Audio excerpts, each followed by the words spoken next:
कोकणातील प्रत्येक घडामोडींचे लाईव्ह अपडेट पाहण्यासाठी आताच कोकण कटा न्यूजच्या सर्व सोशल मीडियाच्या प्लॅटफॉर्मला लाईक, फॉलो आणि सबस्क्राईब करा। रत्नागिरी विभागातील दापोली आगाराला 8 नवीन एसटी बस मिळालेले आहेत। दापोली आगाराला लवकरात लवकर बसेस मिळावेत यासाठी वरिष्ठ पातळीवरती प्रयत्न सुरू होते। दापोली आगाराला 80 बसेस आवश्यकता असून पहिल्या टप्प्यामध्ये 8 बसेस आलेल्या आहेत। इलेक्ट्रिक श्रेणीमधील 35 बसेस या पुढील काळामध्ये दापोली आगाराला येणार आहेत।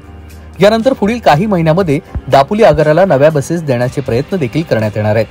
प्रजासत्ताक दिनाचं औचित्य साधून दापोली बस आगाराला 8 नवीन एसटी बसेसचं उद्घाटन मंत्री योगेश कदम यांच्या हस्ते झालं। दापोली आगाराला ह्या नव्या बसेस मिळण्यासाठी दापोली तालुका मराठी पत्रकार परिषद यांनी उपोषणाचा इशारा देखील दिलेला होता। सोबतच गेली 2 वर्ष सातत्यानं प्रयत्न केला जात आहे आणि याबद्दल आभार व्यवस्थापनातर्फे पत्रकारांचे विशेष आभार मानण्यात आले। बसेसची सजावट करण्यासाठी कोकण एसटी प्रेमी, दापोली मंडणगड तालुका प्रवासी मित्र संघटना, यांत्रिकी विभागाचे कर्मचारी, चालक, वाहक आणि अधिकारी यांनी देखील प्रयत्न केले।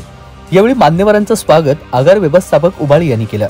नव्या बसेस दाखल झाल्यानंतर चालक आणि वाहकांची जबाबदारी वाढलेली असून प्रवाशांना सुरक्षित सेवा देण्याबरोबरच प्रवाशांच्या वेळेची काळजी चालक वाहकांना घेण्याची गरज आहे। महाराष्ट्र सरकारच्या वतीने आमच्या महायुती शासनाच्या वतीने संपूर्ण महाराष्ट्रामध्ये जवळपास 5000 नवीन बसेस संकल्प सोडला होता। या 5000 पैकी 350 की 400 बसेस आता प्राप्त झालेल्या आहेत आणि त्या 350-400 पैकी 8 नवीन गाड्या ह्या दापोली आगारामध्ये आज त्यांचं आगमन झालंय। एकंदरीत महाराष्ट्राची लाल परीची गरज पाहता विशेषतः आमच्या कोकणामध्ये डोंगराळ भाग असल्यामुळे, पावसाळी दिवस जास्त असल्यामुळे पाऊस हा मोठ्या प्रमाणात पडतो आणि रस्ते हे लवकर नादुरुस्त होतात, परिणामी गाड्या लवकर नादुरुस्त होतात आणि नवीन गाड्यांची मागणी गेल्या अनेक दिवसांपासूनची होती ती आज जवळपास पूर्ण होताना दिसते। आज 8 गाड्या ह्या नवीन गाड्या दापोली आगाराकरता प्राप्त झालेल्या आहेत। पुढच्या काही दिवसांमध्ये इलेक्ट्रिक बसेस देखील येणार आहेत। दापोली आगारामध्ये जवळपास 80 गाड्यांचा वापर होतो। या 80 गाड्यांपैकी जवळपास 40 ते 45 नवीन गाड्या पुढच्या काही महिन्यामध्येच आपल्या इथे भरती झालेल्या दिसतील। एकंदरीत आपल्या कोकणवासियांसाठी आणि महाराष्ट्रामधल्या एसटीने प्रवास करत असलेल्या प्रत्येक नागरिकासाठी एक चांगली उत्तम सोय माननीय मुख्यमंत्री देवेंद्र फडणवीस असतील, उपमुख्यमंत्री सन्माननीय एकनाथ शिंदे साहेब असतील आणि उपमुख्यमंत्री सन्माननीय अजितदादा असतील आणि परिवहन मंत्री आमचे प्रतापजी सरनाईक यांच्या पुढाकाराने ह्या नवीन गाड्या प्राप्त होत आहेत। त्यांचे दापोलीकरांच्या वतीने आणि महाराष्ट्रातील तमाम नागरिकांच्या वतीने त्यांचे आभार मानतो। आता ह्या 5000 बसेस टप्प्याटप्प्याने येणार आहेतच, परंतु त्यापुढे देखील मला वाटतं कालच परिवहन मंत्र्यांनी एक निर्णय घेतलाय की नवीन गाड्या दरवर्षी महाराष्ट्रामध्ये एसटी महामंडळाला प्राप्त होणार आहेत, जी अत्यंत गरज होती।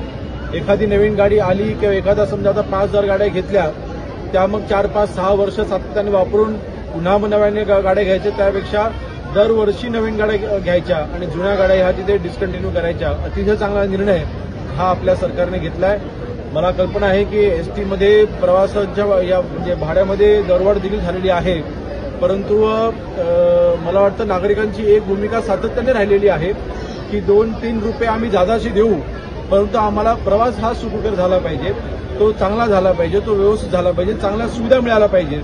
नाहीतर तिकीट देऊन देखील तो दर किंवा पैसे देऊन देखील जर का प्रवास हा व्यवस्थित होत नसेल तर त्या बसेसना किंवा त्या सेवेला काही अर्थ राहत नाही आणि म्हणून मला कल्पना आहे की दरवाढ जरी झालेली असली तर सुद्धा नागरिक या दरवाढीचा च्या निमित्ताने ज्या नवीन गाड्या प्राप्त होत आहेत आणि म्हणून त्याचं स्वागतच आपले महाराष्ट्रातील जनता करेल हा आमचा विश्वास आहे।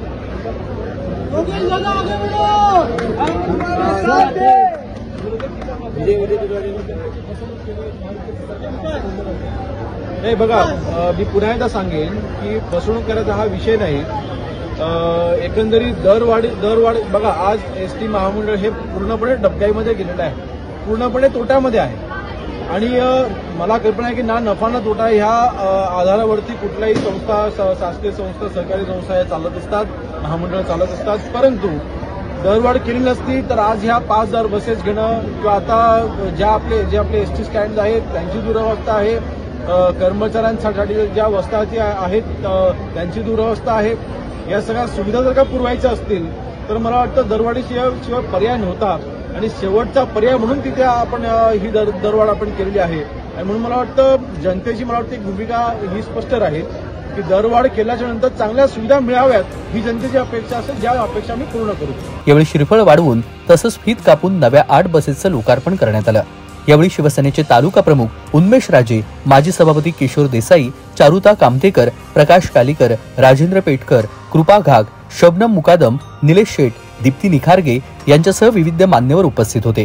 कार्यशाळा अधीक्षक मुनाब राजापकर, हर्षल नाफडे, तुषार कोळी, अजित बाळ, शरद देवळेकर, प्रकाश जोशी, अनिल साळुंके, सचिन राजेशिर्के यांच्यासह कर्मचारी उपस्थित होते.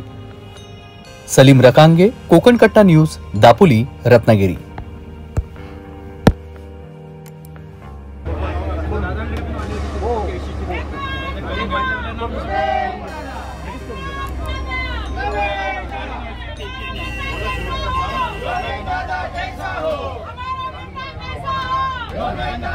Yo,